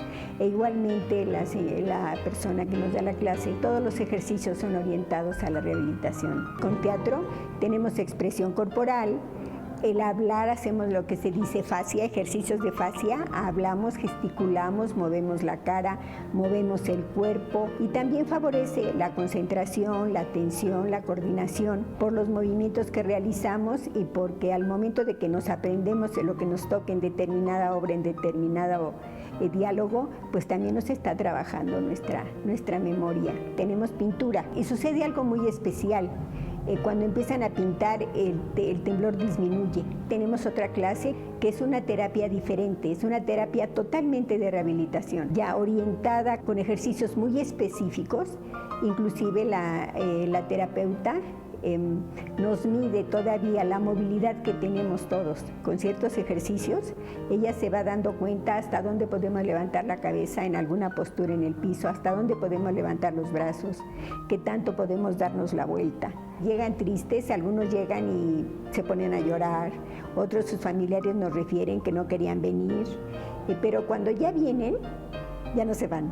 La mayoría ya no se va, se quedan. Nos hemos hecho amigos, somos como una familia grandota, nos apoyamos, nos escuchamos, nos abrazamos, hemos llorado juntos y la evolución que tiene la persona en cuanto a su aspecto físico ha sido bueno y en su aspecto emotivo también. Importantísimo toda esta terapia. ¿Qué porcentaje de la terapéutica o qué porcentaje de la importancia en el tratamiento tiene todo esto? Es difícil hablar de un porcentaje, pero es esencial. Esencial, definitivamente. Sí. No puede ser únicamente un tratamiento medicamentoso o un tratamiento quirúrgico si no hay esto. Así es una enfermedad crónica. Como mencionaba el doctor Arellano, es una enfermedad que no se cura. Hasta el momento no hay un tratamiento curativo. Entonces, de alguna manera, todas estas actividades cumplen una función en aliviar, ¿no? y además en darle a los pacientes esperanza. He oído en el público palabras que me encantan, he oído abracé la enfermedad, he oído me subí al barco, el Parkinson es mi compañero. Entonces, de alguna manera todas estas actividades creo que ayudan a normalizar la experiencia. ¿Y la terapia psicológica? La terapia psicológica es importante. Cada caso es diferente. Yo creo que también depende del momento en que se encuentra el paciente, ¿no? Mucho más importante tal vez en la etapa inicial para manejar el impacto, y conforme la enfermedad va progresando y de acuerdo al impacto que tiene sobre la calidad de vida también es importante. Y hay diferentes modalidades de terapia. Insisto, no son terapias encaminadas a curar, desafortunadamente no hemos llegado a ese punto, pero pueden ayudar a cambiar, por ejemplo, la percepción, los pensamientos negativos que podemos tener respecto a la enfermedad. ¿Y en cuanto al cuidador? También muy importante. ¿Qué tan frecuente es en nuestro país que el cuidador acuya a apoyo psicológico? Yo creo que menos frecuente probablemente de lo que quisiéramos. Sí. ¿Qué les recomendamos? Sí, que acudan, bueno, nosotros de entrada siempre les pedimos que vayan con su acompañante, que es su cuidador primario, su familiar más cercano, porque les explicamos la enfermedad, cómo impacta en la esfera familiar, cómo impacta en la esfera emocional. Y también todas estas dudas que han surgido a lo largo del programa también son respondidas en este proceso que nosotros llamamos psicoeducativo. Les enseñamos a las personas también qué procesos son parte de la enfermedad. Cuando estás recibiendo el diagnóstico por primera vez es habitual que sí tengas un impacto emocional por perder tu salud, ¿no? Y después de eso tenemos que diferenciar si hay una depresión o no, que no tiene que ver con un duelo por haber perdido tu enfermedad. Posteriormente, conforme se va avanzando la enfermedad, pueden empezar junto con los tratamientos que da el neurólogo, otros fenómenos que ya se comentaron también, que también hay que explicarles a la familia. En algunas personas pueden haber unas cosas que se llaman delirios celotípicos, que la persona empieza a dudar de la pareja, por ejemplo, ¿no? Y entonces también les tenemos que explicar que parte del evento que están presentando en estos delirios es precisamente que su estado de activación dopaminérgica no es el adecuado, que hay una área del cerebro que se encarga de las emociones que no está funcionando tan adecuadamente, ¿no? Entonces, todo este proceso de explicarles continuamente a los pacientes es el trabajo que hacemos también en la consulta. Ya vieron, entonces un tratamiento que depende del tratamiento, una vez que esté el diagnóstico establecido, un tratamiento medicamentoso, probablemente un tratamiento quirúrgico, importantísimo, un apoyo psicológico para el paciente y para los familiares, el cuidador del paciente y los familiares que estén a su alrededor, y la terapia ocupacional, que para eso existen fundaciones. Y nos pregunta la gente a dónde nos podemos acercar. Bueno, van a aparecer todos los datos en nuestras redes sociales y también nuestros especialistas vamos a ponerles todos los datos para que sepan dónde contactarlos, porque esto es importante. Y me preguntan antes de irnos a corte, ¿el Seguro Popular cubre la enfermedad? Rápido, ¿sí o no? Tengo que cortar. No. No, el Seguro Popular no lo cubre, ojalá y si lo hiciera, pero vamos a un corte y regresamos con ustedes. Estamos de regreso aquí en Diálogos en Confianza y ya entramos a la recta final, pero antes de comenzar con la respuesta a todas las preguntas que nos han hecho el favor de enviar, déjenme recordarles el tema del próximo lunes, porque también es muy importante. Hablaremos acerca de la alimentación infantil. ¿Qué también comen sus hijas o sus hijos? ¿Tienen que batallar para que puedan comer? ¿Están ustedes seguros que lo que comen, pues justamente es lo que les ayuda tanto para, desde luego, el desarrollo emocional, el desarrollo intelectual, el crecimiento y para que tengan la mejor calidad de vida?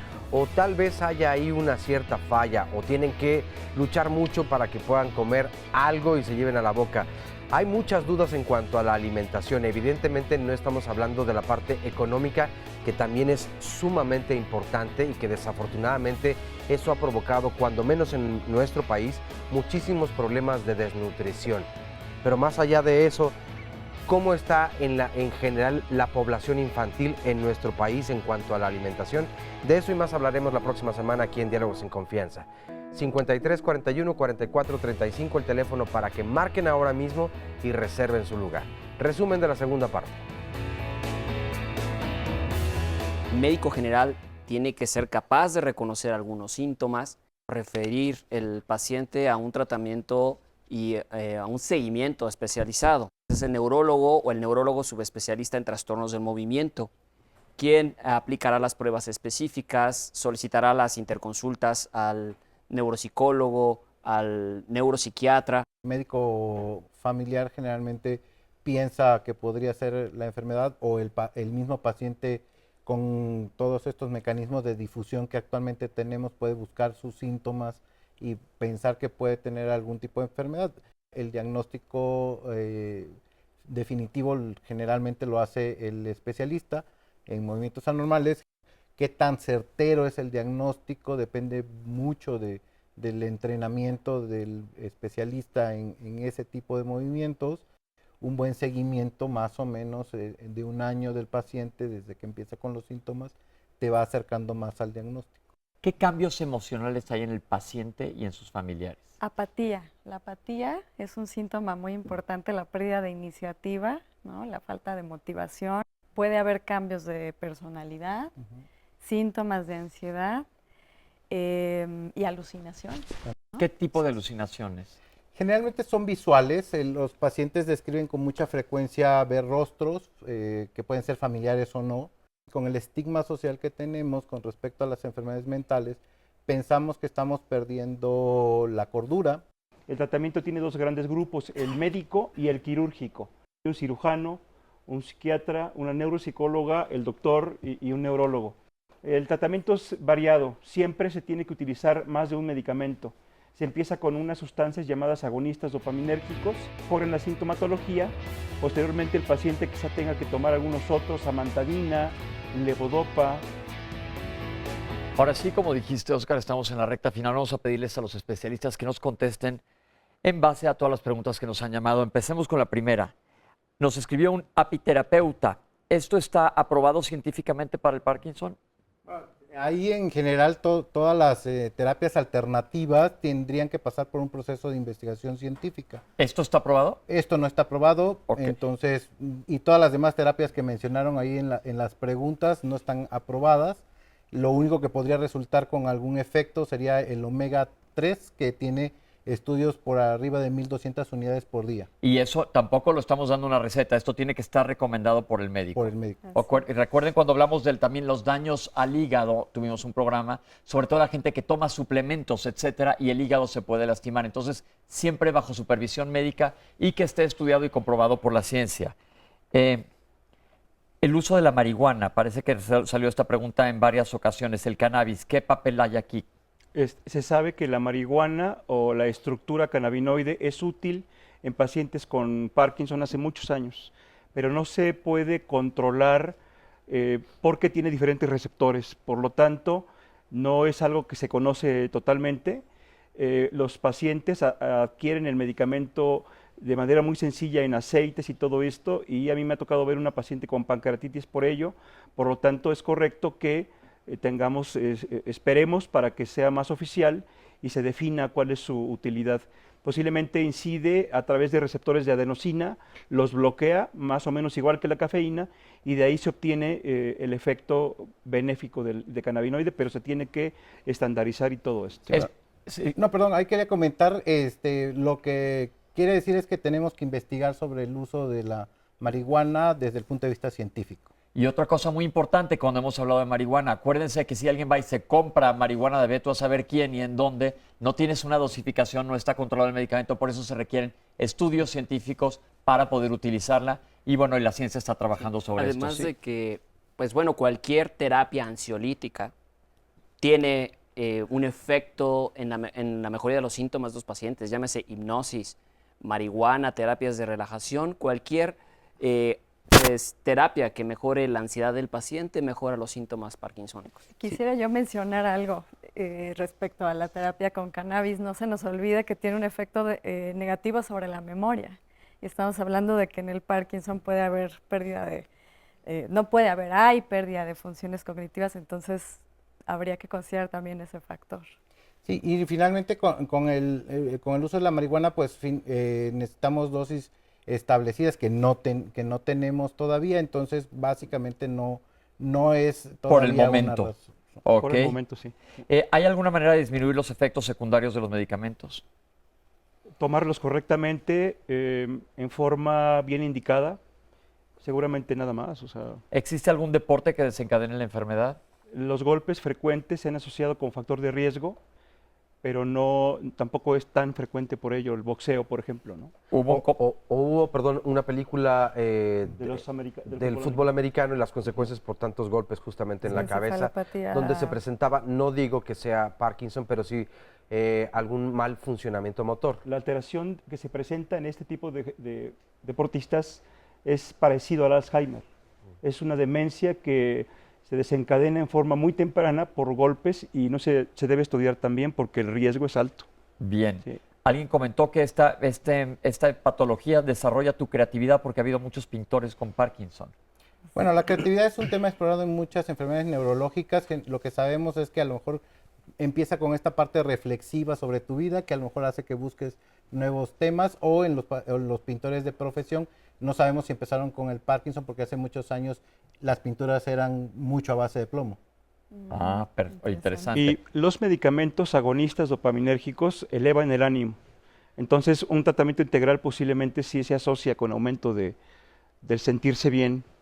Ese es un dato muy importante. Okay. El deporte también. Alguien habló y dijo que la medicina alternativa era mucho mejor que la médica. Sí, ahí definitivamente la medicina alternativa, siempre y cuando no obstaculice la medicina comprobada, no hay como intervenciones, pero generalmente el efecto es placebo, que dura 1 o 2 semanas, y generalmente, que era lo que decía Alfonso, generalmente cualquier cosa que hagas que tengas una buena expectativa te hará sentir bien y te puede mejorar los síntomas, pero en 2 semanas generalmente ese efecto desaparece. En ese sentido, me parece que es conveniente comentar que las células madre que se adquieren en forma muy sencilla en muchas partes del país no son reales. En principio, las células madres, cuando se administran en forma endovenosa, no pasan la barrera hematoencefálica, no llegan al cerebro. Para que se logren integrar al cerebro, tiene que hacerse de forma directa. Por lo tanto, hay que tener cuidado con todos los tipos de terapias alternativas, que sea muy clara la situación para que no se vayan a contaminar con hepatitis y tengan otros problemas. Este tratamiento con células madre no funciona para el Parkinson. No, okay, no funciona perfecto. por el momento. Sí, no. ¿Esta enfermedad puede causar la muerte? Habitualmente no, se relaciona con deterioro general y de lo que mueren los pacientes es de caídas o de alteraciones respiratorias. ¿Cuál es el papel del sueño y el dormir en esta enfermedad? El sueño es un marcador previo de cuando empiezas con pesadillas de manera tardía, que mañana van a hablar de eso, pero cuando empiezas muy adulto con las pesadillas podría ser un marcador. Y en cuanto a mayor cantidad de sueño, entre 6 y 8 horas generalmente es lo recomendado de sueño para nosotros los adultos, en donde tú restableces tus neurotransmisores. La dopamina es un neurotransmisor, entonces es esencial. Okay. Hay un tipo de alteración de sueño en la cual el paciente o la paciente tiene conductas violentas involuntariamente. Se llama alteración del sueño MOR, de movimiento ocular rápido. Entonces, es un factor que tiene mucho poder, incluso más poder estadístico que la hiposmia, ¿no? Que la falta de olfato. Cualquier paciente, cualquier persona que tenga una alteración de sueño que consiste en que durante la noche pega a su cónyuge, puede desarrollar Parkinson o ya tiene Parkinson y hay que ser tratado. ¿Cuál es la diferencia con síndrome del parkinsonismo? El parkinsonismo es los síntomas del Parkinson secundarios a algo que se conoce. El medicamento que más provoca parkinsonismo en el mundo es la sinaricina y la metoclopramida. Son medicamentos, uno de ellos, la sinaricina, se ocupa para vértigo, malamente indicado para oxigenar el cerebro, que no es real, y el paciente puede tener parkinsonismo por esto, y el otro medicamento es para síntomas digestivos. Por lo tanto, hay que tenerlos con buena indicación. El parkinsonismo entonces es el secundario y el Parkinson es el que reúne criterios que ya se han comentado. ¿Existe una relación directa con la diabetes mellitus? En absoluto. Bien. No. Alguien habló sobre tratamiento específico con nutrientes dependiendo de tu tipo sanguíneo y que se administró un polisacárido. ¿Esto está aprobado? No, entra de las terapias alternativas no comprobadas. Ok, la semana que entra vamos a hablar sobre alimentación infantil, sobre todo por si tienen alguna duda sobre alimentación. Ya tuvimos un programa sobre nutrición también, lo pueden revisar en YouTube para ver cuál es la alimentación adecuada. Y la semana que entra platicaremos también sobre alimentación en los niños. ¿Existe una relación con el dolor articular? Síntomas no motores del Parkinson muy frecuentes ahora, o sea, se están conociendo más, son dolores que se quitan con medicamento y sí podría comenzar un paciente con síntomas de este tipo, pero no son casos fáciles. Entonces tendríamos que evaluarlo y ver, ¿no? Alguien nos preguntó con quién acudir si tengo temblor, que no sé si es temblor esencial. Bueno, ya lo comentamos, hay que ir con el especialista y van a aparecer los datos de nuestros especialistas en redes sociales. Yo con casos de hipnosis he resuelto el Parkinson. ¿Es real esto? No. No, el Parkinson, como quedamos, no se resuelve. La hipnosis es una terapia que disminuye la ansiedad, que podría mejorar tus síntomas motores, pero también requiere el tratamiento continuo con el médico neurólogo. Hubo 2 personas que hablaron sobre la rigidez secundaria de los medicamentos. ¿Cómo la manejan? En absoluto. Los medicamentos controlan o disminuyen la rigidez, la lentitud y el temblor. Cuando un paciente no responde correctamente a los medicamentos, probablemente tiene un tipo de Parkinson diferente. Hay varias posibilidades. Y de mal pronóstico, perdón. Mi mamá tiene Parkinson, pero además está perdiendo peso. ¿Qué hago? Esto es bien importante porque acuérdense que el tener una enfermedad no te hace que sea tu única y exclusiva enfermedad. Entonces, si alguien tiene una pérdida de peso asociada o no a una patología, hay que investigar cuál es la causa de la pérdida de peso. Yo siempre les digo a los pacientes en la consulta que mucha gente quiere perder peso, pero perder peso sin querer y sin motivo nunca es bueno. Hay que investigar cuál es la causa. Bien, ¿los medicamentos me pueden causar insuficiencia renal? Si se tiene alteración renal y se manejan mal amantadina o agonistas, podrían provocar más daño, pero en principio no. Lo que comentaba en el caso de la hinchazón, no creo que tenga relación con el pramipexol, que también se mencionó. Ok. Tengo leve temblor y no duermo. ¿Con quién debo ir? Ya lo contestamos. Mi mamá también tiene mucha rigidez. ¿Con quién debo ir? Ya lo contestamos. ¿Y por qué no camina mi mamá? Fue otra de las preguntas. Ahora se nos está acabando el tiempo, pero les quiero pedir a cada uno de ustedes si nos da unas palabras para cerrar. Sí, pues bueno, la enfermedad de Parkinson es un trastorno que se debe abordar desde el principio por un equipo especializado y eso va a mejorar el pronóstico, sobre todo el pronóstico funcional. Un marcador de éxito del tratamiento es que el paciente siga con su vida. Si el paciente tiene que cambiar su vida, dejar de trabajar, aislarse, algo no está bien con el tratamiento. El objetivo del tratamiento, desde los fármacos, la cirugía, la terapia física y la ocupacional, es que el paciente siga viviendo. Okay. Y me sale una pregunta antes de darles la palabra. Se habló de la discapacidad. ¿Tiene que considerarse discapacitante si dicen que se puede incorporar a su trabajo? Y hay alguna pregunta. Pues yo creo que depende del momento de la enfermedad, pero el marcador más importante de éxito de la terapia es que el paciente siga haciendo su vida. Pero okay. la enfermedad en algún momento nos alcanza y tendrá algún grado de discapacidad. Ok. Doctor. Sí, básicamente considerar que todos los síntomas de los que hablamos a lo largo de estas 2 horas están integrados en el diagnóstico de la enfermedad de Parkinson. El manejo requiere que rompamos con los estigmas sociales establecidos, que no solamente la enfermedad de Parkinson es una enfermedad del movimiento, sino es una enfermedad neuropsiquiátrica, que requerimos esto que ya se comentó, un tratamiento multidisciplinario. Perfecto, desde el punto de vista psicológico. Yo enfatizaría el papel de la familia en la fase, en todas las etapas, en la fase diagnóstica, en la fase del tratamiento. Creo que las asociaciones están haciendo un trabajo magnífico. Quisiera enfatizar también la idea de que el Parkinson no es una enfermedad de viejitos, no es una, ¿no? No es normal. Entonces, la importancia de que los pacientes se acerquen con los especialistas y pongan sobre la mesa sus dudas. Ok, ¿algo más, doctor? Bueno, me parece que el Parkinson no debe ser manejado únicamente por el neurólogo o por el cirujano, debe ser evaluado por psiquiatras, por psicólogos, por rehabilitadores, tener contacto con asociaciones civiles que están haciendo un trabajo hace muchos años. Por otro lado, debe definirse como una discapacidad, porque los pacientes tienen momentos en donde no pueden ni moverse, ni vestirse, ni limpiarse la nariz, y otros que parecen estar normales. Entonces, es una discapacidad. Y por otro lado, el médico tendría que mejorar la calidad de vida a tal grado de que el paciente, si lo desea, pudiera volver a trabajar o pudiera volver a dedicarse a otras actividades. Cuidado con las terapias alternativas, lo que se ha mostrado en algunas redes sociales, en donde el paciente mejora por una cirugía en Sudamérica, tiene muchísimos años y si se hace bilateral podría provocar demencia. Creo que el paciente no debe esconderse, creo que debería enfrentarse junto con personas que lo tienen y que juntos podríamos estar logrando mejores resultados. Sobre todo tener mucho cuidado con esto, y aquí en Diálogos nos interesa mucho esto, despejar dudas sobre charlatanería, que tristemente existe mucho en nuestro país. Ustedes tienen la capacidad de acercarse, por ejemplo, a la asociación y ver los datos claros, los datos importantes sobre Parkinson, qué terapias funcionan, cuáles no, y preguntarle, como ya nos explicaron, a todo un equipo multidisciplinario. Esto ha sido Diálogos en Confianza. Oscar, mil gracias. Y mil gracias a todas las personas que se comunicaron y nos compartieron sus testimonios y sus preguntas. Ok, Itzel, Fabiola, como todos los lunes, muchísimas gracias, que nos están interpretando aquí continuamente. A todo el público que nos acompañó, muchas gracias, porque su testimonio es súper valioso para nosotros y para todas las personas que nos están viendo. Entonces, muchas gracias por haber estado con nosotros el día de hoy aquí en Diálogos en Confianza. Y a ti que estás en casa, como todos los lunes, muchas gracias y te vemos la próxima semana aquí. Esto fue Diálogos en Confianza. Gracias y hasta la próxima.